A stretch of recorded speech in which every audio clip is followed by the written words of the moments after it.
I want to talk to you about how God speaks, especially with what's happening. Are you able to locate the voice of God? Are you able to hear what God is saying with what's happening? The church has taught us to ignore what we feel.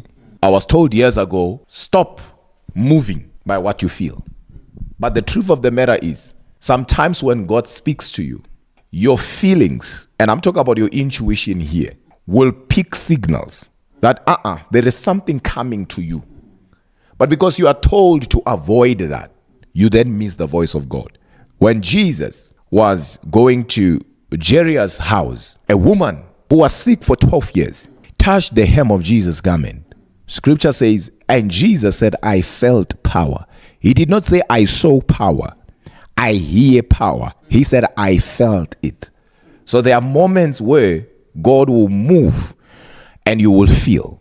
There are moments where God will say something and you will feel that something has happened or something is about to happen. When we say hearing God or seeing in the spirit, what exactly are we seeing? Because in the prophetic, there are 4 things that are important. So, number 1 is what we call revelation. Right? Now, revelation equals information.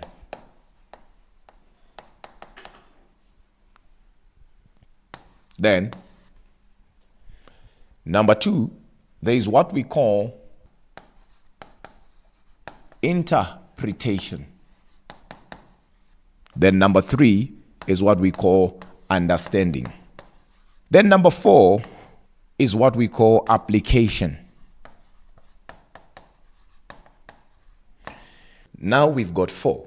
We've got revelation, interpretation, understanding, and then application. It is possible for you to interpret something and still not understand what it means. And as long as you don't understand it, you will fail when it comes to application.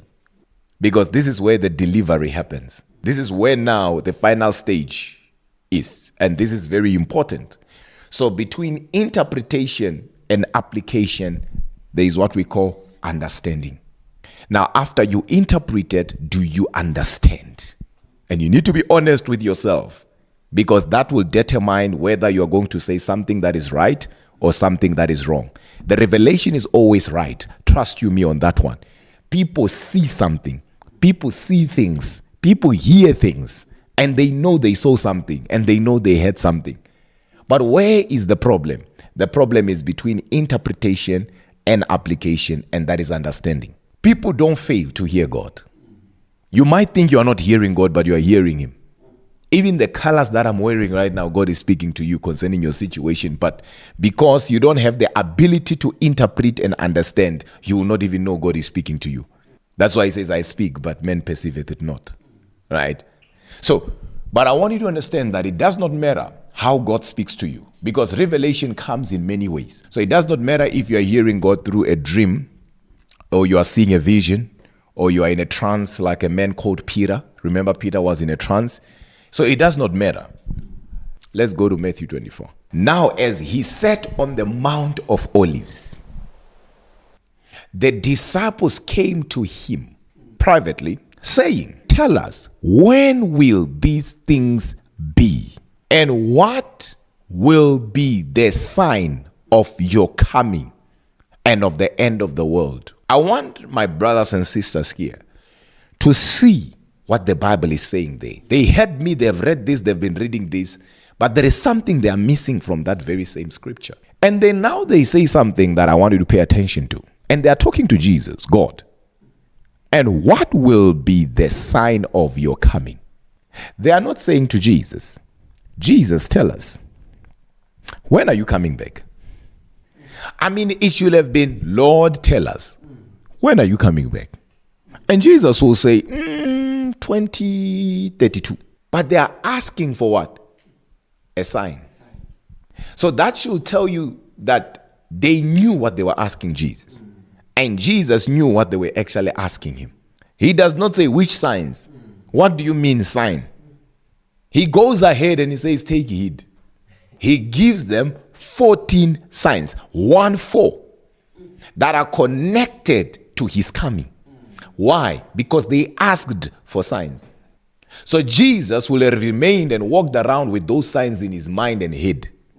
It was until they said, Lord, tell us. Then Jesus said, don't worry. I've got 14 signs for you. 1, 2, 3, 4, 5, up to 14. So whenever God speaks to us, whether it's through a dream, whatever, vision, or audibly sometimes, right? God will speak to us through signs. That is why, even in the natural, as you drive, you will see that you come across signboards that will help you know where you are going. Sometimes signs will help you know where you are. And then another thing that God uses to speak to us is what we call symbols. It does not matter whether it's in a dream, whether it's in a vision, whether it's in a trance. It's either God will speak using signs, symbols. Have you ever heard people saying, I have a gift of faith? And then somebody will come and say, my gift is word of knowledge. Then another one says, word of wisdom. All those people, faith, wisdom, and knowledge, usually God will speak to them through this or using this. Proverbs. That is why Proverbs in the Bible was written by a man called Solomon. Solomon did not tarry for his wisdom. His wisdom came from God as a gift. He did not go to class or school or, but God gave him that wisdom. And at the end, he writes the book of Proverbs. So if we were to break this down, a sign can be an object, action, or event that conveys a message or information. And sometimes in the prophetic, we will say a sign is an object, action, event that carries a meaning. While it's a symbol, on the other side can be an image. That is why people who are doing art and people who do this, they speak through symbols. They can draw something here and you'll be seeing horses flying.